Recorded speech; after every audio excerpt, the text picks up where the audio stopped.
Մեթյու Հենրի, ամենօրյա ընթերցանություն, օր հունվարի 21։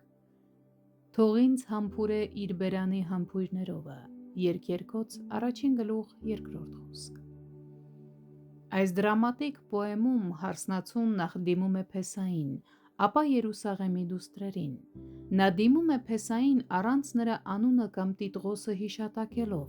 այլ կոնկրետ ասում է. «Թող համբուրի ինձ», ինչպես Մարիամ Մագդաղենացին, երբ դիմեց ենթադրյալ այգեպանին,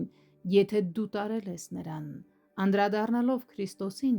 առանց նրա անունը նշելու։ Սիրտը նախապես լցված էր նրա մասին մտքերով, և այդ անձի նկատմամբ այդ մտքերն էին նախորդողը, այն բարի նյութը, որ սիրտը արտաբերում էր։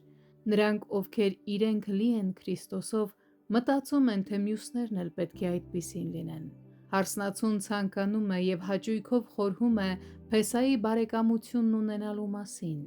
Թող նա ինձ համբուրի իր բերանի համբույրներով,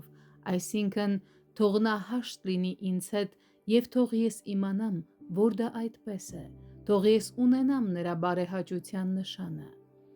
Այդպես էլ հին կտակարանի եկեղեցին փափագում էր, որ Քրիստոսը հայտնվի մարմնի մեջ, այլևս ոչ թե լինելու օրենքի տակ որպես դաստիարակ, ոչ թե լինելու ստրկության և սարսափի տնտեսության ներքո,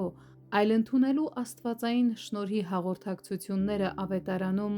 որի միջոցով Աստված հաշտեցնում է աշխարհը իր հետ, կապելով և բժշկելով այն, ինչ օրենքով պատռվել ու խոցվել էր, ինչպես մայրը, որ համբուրում է իր երեխային, որին ինքն էր խրատել։ Ավետարանի ողջ պարտականությունը ամփոփվում է նրանում, որ մենք համբուրենք որդուն, Սաղմոս 2:12 խոսք, և նույն կերպ ավետարանի ողջ շնորհը ամփոփվում է նրանում, որ նա է մեզ համբուրում, ինչպես անառակ որդու հայրը համբուրեց նրան, երբ նա վերադարձավ ապաշխարությամբ։ Դա խաղաղության համբույրն է։